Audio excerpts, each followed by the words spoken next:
Chapter 1. The Providence to lay the foundation for the restoration. Section 1.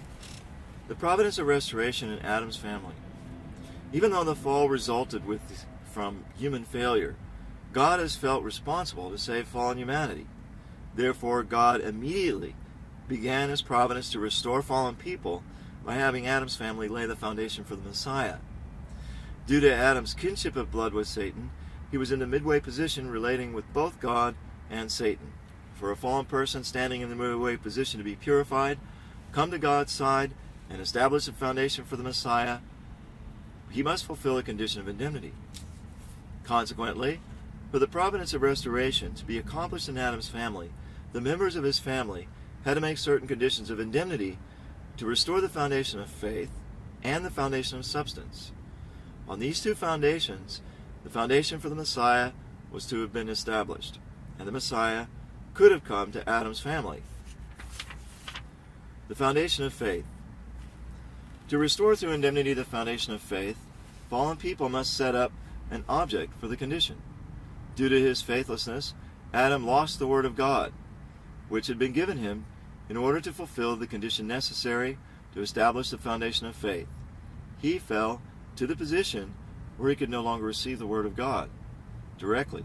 Consequently, in restoring the foundation of faith, Adam had to faithfully offer in a manner acceptable to God some object for the condition, substituting for God's word. For Adam's family, this object was a sacrificial offering. To restore the foundation of faith, there must also be a central figure. One would expect that the central figure in Adam's family would be Adam himself. It would seem that Adam should have offered the sacrifice, and that whether or not he made the offering in an acceptable manner would have determined the success or failure in laying the foundation of faith. Yet nowhere in the biblical record do we find Adam offering a sacrifice. Instead, his sons Cain and Abel offered them. What was the reason for this? According to the principle of creation, human beings were created to serve only one master. God cannot conduct his providence in accordance with the principle with someone who serves two masters. If God were to accept Adam in his offering, Satan would use his ties of kinship with Adam as a condition through which to make a counterclaim upon him and his offering. In that case, Adam would be placed in the unprincipled situation of having to serve two masters, God and Satan. Since God could not conduct such an unprincipled providence, he took the course of symbolically dividing Adam, who embodied both good and evil, into two entities, one representing good and the other representing evil, an arrangement in line with the principle. For this reason, God gave Adam two sons, representing good and evil, and set them in positions where each dealt with only one master, God or Satan. After setting up this arrangement, God had the two sons offer sacrifices separately. Cain and Abel were both sons of Adam. Which one of them was to represent goodness and relate with God, and which was to represent evil and interact with Satan? Both Cain and Abel were the fruits of Eve's fall. Hence, their relative positions were determined according to its course. Eve's fall was consummated through two different illicit love relationships. The first was the spiritual fall, through her love with the archangel. The second was a physical fall, through her love with Adam. Certainly the two relationships were both fallen acts, yet between the two, the second act of love was more in line with the principle and more forgivable than the first. Eve's first fallen act was motivated by her excessive desire to enjoy what was not yet time for her to enjoy and have her eyes opened like God. This desire led her to consummate a relationship of unprincipled sexual love with the archangel. In comparison, Eve's second fallen act was motivated by her heartfelt longing to return to God's bosom after she realized that her first fallen relationship had been illicit. This desire led her to consummate a relationship with Adam, her intended spouse, according to the principle that even though God did not yet permit it. Cain and Abel were both fruits of Eve's illicit love. God discriminated between them based on Eve's two illicit acts of love, and accordingly placed Cain and Abel in two opposing positions. In other words, since Cain was the first fruit of Eve's love, signifying Eve's first fallen act of love with the archangel, he was chosen to represent evil. Therefore, he was in a position to relate with Satan. Since Abel was the second fruit of Eve's love, signifying Eve's second fallen act of love with Adam, he was chosen to represent goodness. Therefore, he was in a position to relate with God. For his part, Satan had seized control of the creation, which God had created by the principle, and established an unprincipled world, having only the outward form of God's intended universe. In the original principled world, God intended to raise up the eldest son and have him inherit the birthright. Therefore, Satan felt a stronger attachment to the elder son than he did to the younger. Since Satan had already claimed the universe, he vied with God for the elder son, Cain, who was the more valuable to him. Because Satan had a strong attachment to Cain, God chose to deal with Abel. The Bible attests to the discrimination between the first and second-born sons. For example, God said to Cain, "If you do not do well, sin is couching at your door." From this we may understand that Cain had a base to relate with Satan. When the Israelites were about to flee Egypt, God struck the firstborn of the Egyptians, even the firstborn of their livestock, because the Egyptians, as Satan's vassals, stood in the position of Cain. When the Israelites were returning to the land of Canaan, only the Levites, who were in the position of the younger son, Abel, were allowed to carry the Ark of the Covenant. It is written that God loved the second son, Jacob, and hated the first son, Esau, even while they were still inside their mother's womb. They were placed in the positions of Cain and Abel, based solely upon the distinction of who was to be the firstborn son. When Jacob was blessing his two grandchildren, Ephraim and Manasseh, he crossed his hands and laid the right hand on the head of Ephraim, the second son, in the position of Abel, to give him the first and greater blessing.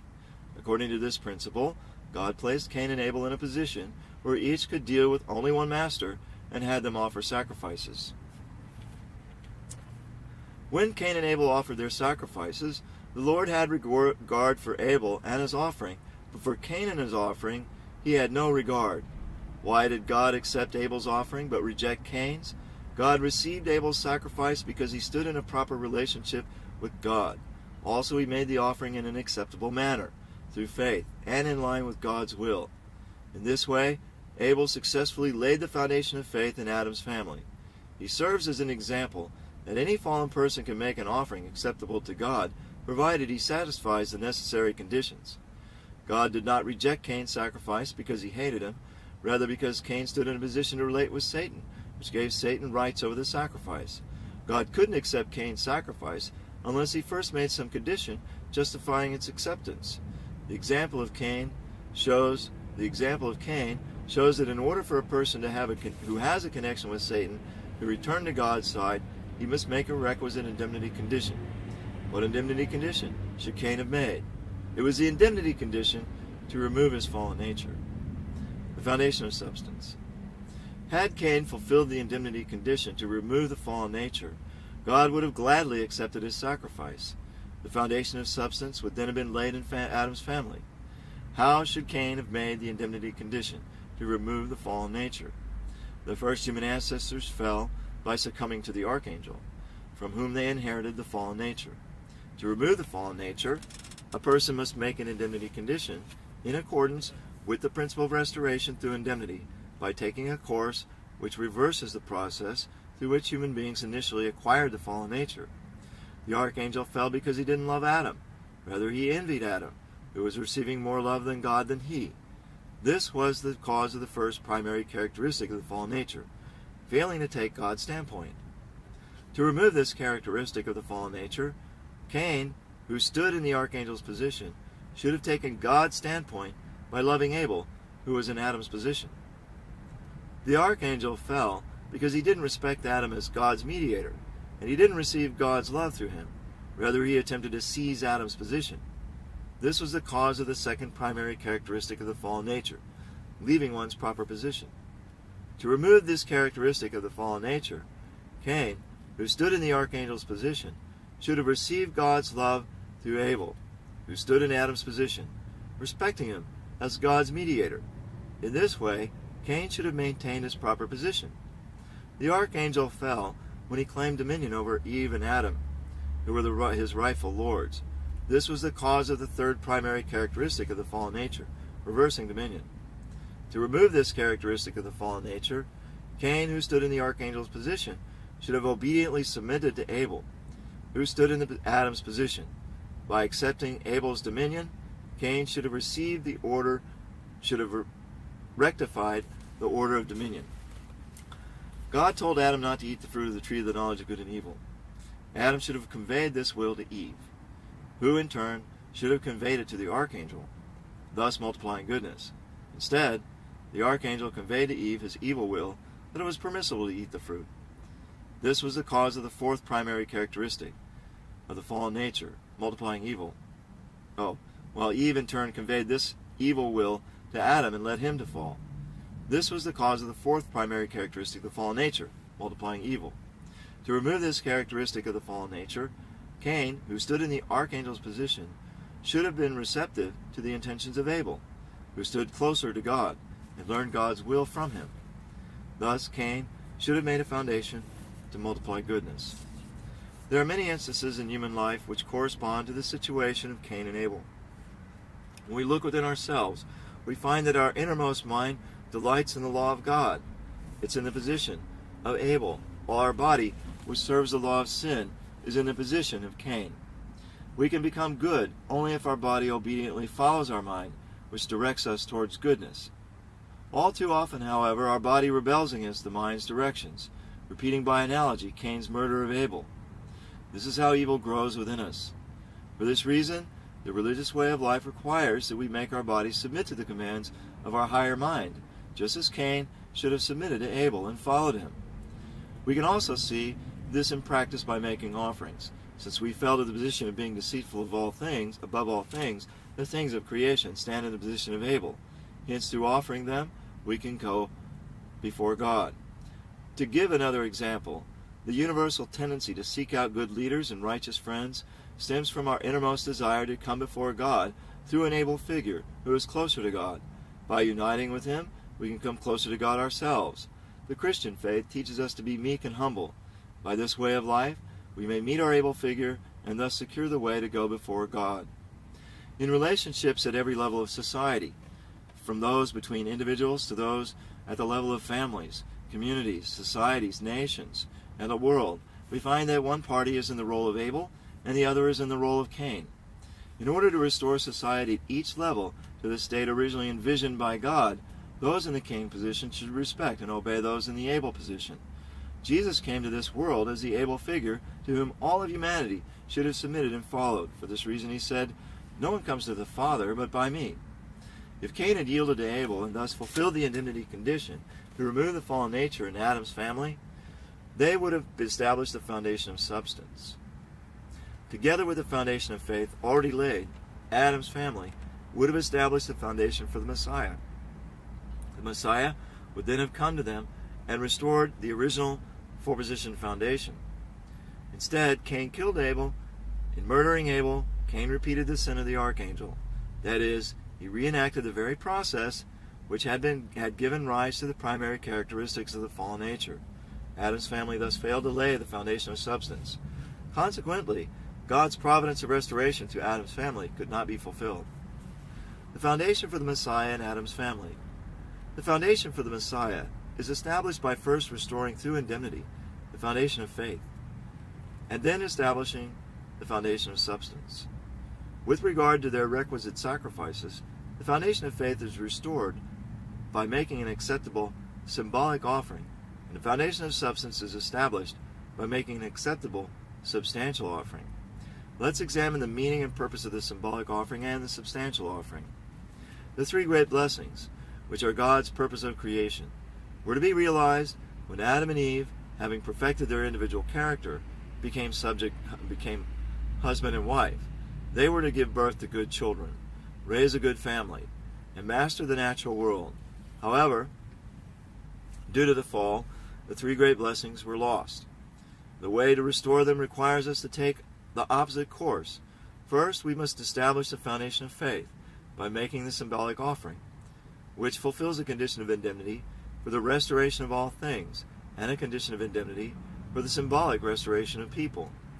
Next, we must establish the foundation of substance by making the substantial offering, which fulfills an indemnity condition for the restoration of first the children, and then the parents. On this basis, we can establish the foundation for the Messiah. We can consider the meaning and purpose of the symbolic offering in two ways. First, as discussed above, Satan gained dominion over the natural world through his domination of human beings, its rightful rulers. For this reason it is written, the whole creation has been groaning in travail.